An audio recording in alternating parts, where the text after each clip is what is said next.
In 1889, Paris faced an impossible dream, a tower that would stretch nearly 1,000 feet into the sky. Taller than anything ever attempted, built entirely of wrought iron and human determination. No welding torches, no power drills, no hydraulic systems, just rivets, rope, and the nerve of men who climbed skeletal iron higher than clouds. Gustave Eiffel refused to accept the world's skepticism. While engineers across Europe called the tower a folly that would collapse under its own weight, he assembled crews that would defy gravity itself. Fastening together 18,000 pieces of iron with nothing but hammers, pulleys, and absolute precision. How did they construct something so audacious without the machines we consider essential today? The answer begins where ambition met the impossible, on the banks of the Seine, where a vision that seemed certain to fail became an icon that would define a century. Salt, spray, and doubt swirled around the Champ de Mars as surveyors marked out the footprint of madness. The tower Gustave Eiffel envisioned would stand 985 feet tall, nearly 3 times higher than any iron structure on Earth. At the time, the tallest iron monument was the Washington Monument, barely 555 feet. Engineers whispered that the weight alone would crush the structure under its own pressure. The center of gravity would be impossible to maintain. Wind would tear it apart. Headlines in 1886 mocked the project as a giant erector set, unstable and unsafe, a monument to hubris disguised as progress. Even prominent Parisian artists signed petitions against it, calling the tower an eyesore that would desecrate the city's classical beauty. But Gustave Eiffel had spent his life building things no one thought possible. Bridges in Portugal, viaducts in France, a tower for the Statue of Liberty. His reputation rested on calculations that turned doubt into steel.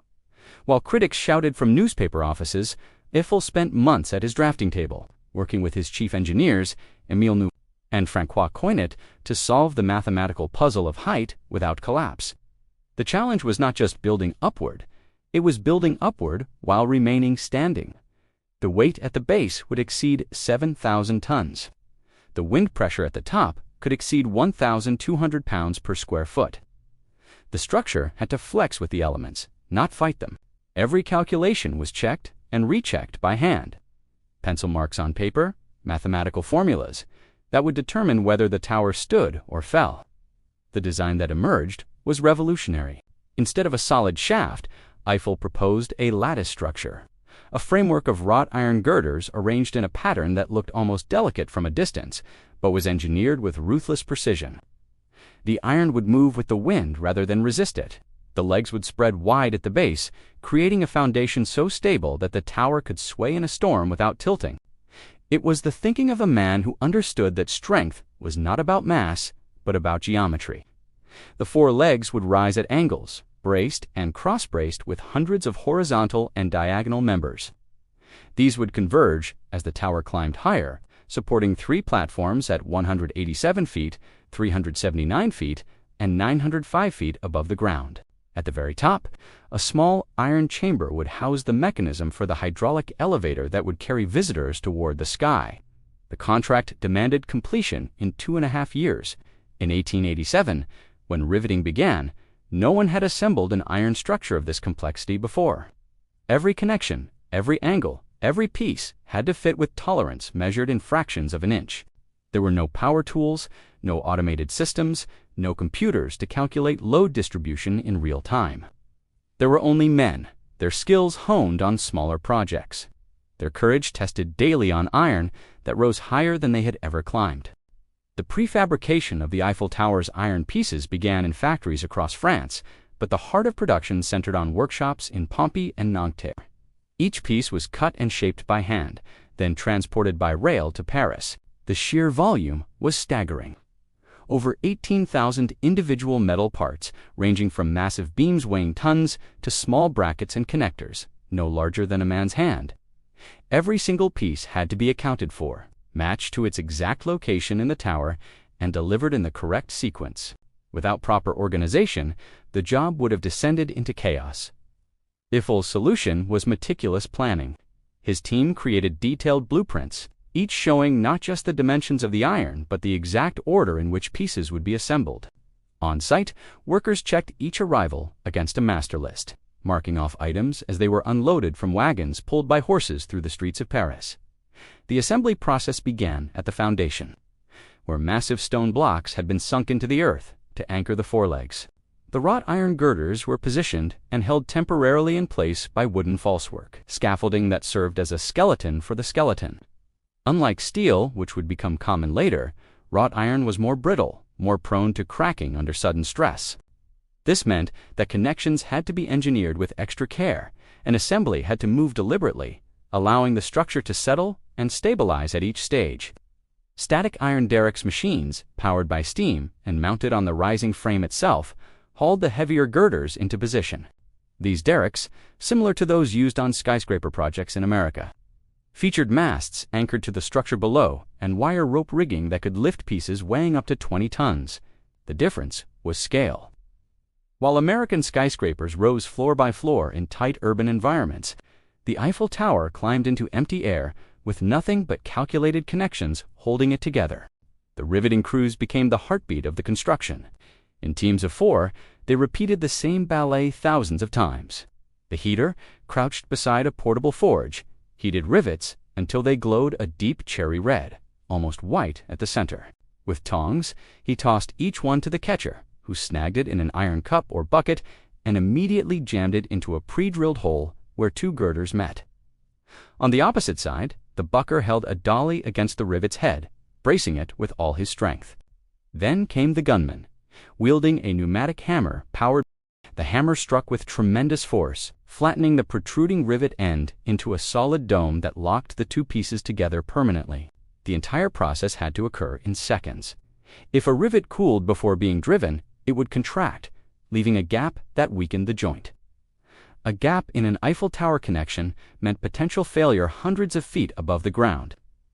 At peak, the riveting gangs drove more than 200 rivets a day. The sound became the constant companion of Paris that summer and fall of 1887, a metallic roar echoing across the Champ de Mars, so loud that workers at ground level had to shout to be heard. Men stationed high on the tower lived within this noise, the clang of hammers becoming as natural as their own heartbeat. Burns were inevitable. A rivet heated to nearly 2,000 degrees Fahrenheit could ignite a man's clothes in an instant. Hands blackened by grease and smoke became calloused and scarred. Fingers numbed by constant motion and cold air struggled to maintain grip, yet the pace never relented. Every delay rippled through the schedule. Eiffel had promised completion for the opening of the Paris Exposition in March 1889. That date was non-negotiable. The pressure drove men to work through wind, rain, and the biting cold of a French winter. Safety was treated as an afterthought, a problem for administrators, not a concern that slowed work. Workers climbed ladders and temporary scaffolding without harnesses or nets, their only protection the skill they had developed and the trust in their fellow crew members. Falls happened. Men slipped from beams and plummeted through the growing lattice. The official death toll was kept deliberately low, recorded at 1, but historical accounts suggest that more men died than were ever officially acknowledged. The practice of hiding casualties was not unique to the Eiffel Tower. It reflected an era when progress was measured in completion dates and costs, not in the lives expended to achieve those goals. By March 1888, the structure had risen past 600 feet, and the tower's final form began to emerge from the iron skeleton. The 4 massive legs, braced and counterbraced, converged toward a common center. The first platform appeared, a wide iron platform from which visitors could gaze across Paris. Above that, the structure narrowed again, climbing toward the second platform. The mathematics held, the geometry worked. As each new section was riveted into place, the structure became more rigid, more stable. The tower was not just rising, it was proving that Eiffel's calculations were correct. Every rivet was a vote of confidence in science and engineering. The final challenge came with the summit platform and the iron chamber that would house the mechanisms for the elevators. Hydraulic pumps, powered by water pressure, would drive tourists to the top. But these mechanisms could only be installed once the tower reached full height. This created a circular dependency. The summit had to be finished before the elevators could be installed, yet the elevators were essential for the final stages of construction and finishing work. Eiffel's team solved this problem by installing a temporary elevator system powered by steam, a mechanical solution that allowed workers and materials to be transported to height even as the final connections were being made. By January 1889, the tower stood complete. All 18,000 rivets were driven. Every connection was solid. The structure that engineers had said would collapse under its own weight stood firm. Swaying slightly in the wind but utterly stable, the iron was painted with a special oxide paint designed to protect against rust and weather. The color chosen was intentionally subtle, a reddish-brown that complemented rather than dominated the Parisian skyline. Unlike the bold international orange of the Golden Gate Bridge 2 decades later, the Eiffel Tower was finished in a color meant to harmonize with the city around it. The opening ceremony on March 31, 1889, drew thousands of visitors. Gustave Eiffel led a group of dignitaries up the stairs to the first platform. The hydraulic elevators carried others to greater heights. From the summit, the city of Paris spread out below like a map, a vista that no one had ever experienced before. The tower that engineers said was impossible stood 985 feet in the air, a testament not just to engineering but to the absolute dedication of the crews who had built it, rivet by rivet, connection by connection. The men who built the Eiffel Tower rarely received recognition beyond their wages. Their names were not recorded in the history books alongside Gustave Eiffel's. But without their skill, their bravery, and their willingness to work at impossible heights with inadequate safety precautions, the tower would have remained nothing more than lines on a blueprint. These were men who had often worked on smaller projects, railroad bridges, viaducts, and industrial structures. They brought that experience to Paris and elevated it to an unprecedented scale. French workers, Italian laborers, and men from across Europe converged on the Champ de Mars, drawn by wages that promised a better future. Many had families waiting back in small towns and villages, depending on the money they sent home. That financial pressure drove them upward, day after day, into an environment that would terrify most people. Nearly a century and a half later, the Eiffel Tower stands as a monument to an era when human muscle, skill, and nerve were the primary tools of construction. Over 300 million people have visited it since its opening. Millions more have seen it in photographs and films, a symbol of Paris, of France, of the audacity of human ambition. The tower has survived wars, storms, and the weight of countless visitors.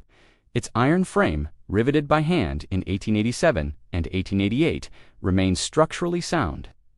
Modern engineering analysis shows that Eiffel's calculations were not just correct, they provided safety margins that would satisfy contemporary building codes. Today, construction has been transformed by technology.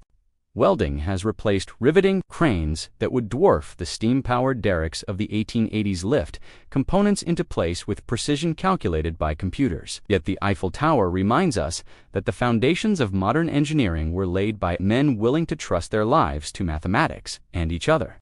It stands as proof that human skill can achieve what skeptics declare impossible, and that progress, true progress, requires both vision and the courage of those willing to build it. The question for us now is, what are we building with our machines, and will we remember the price paid by those who came before? Share your thoughts below.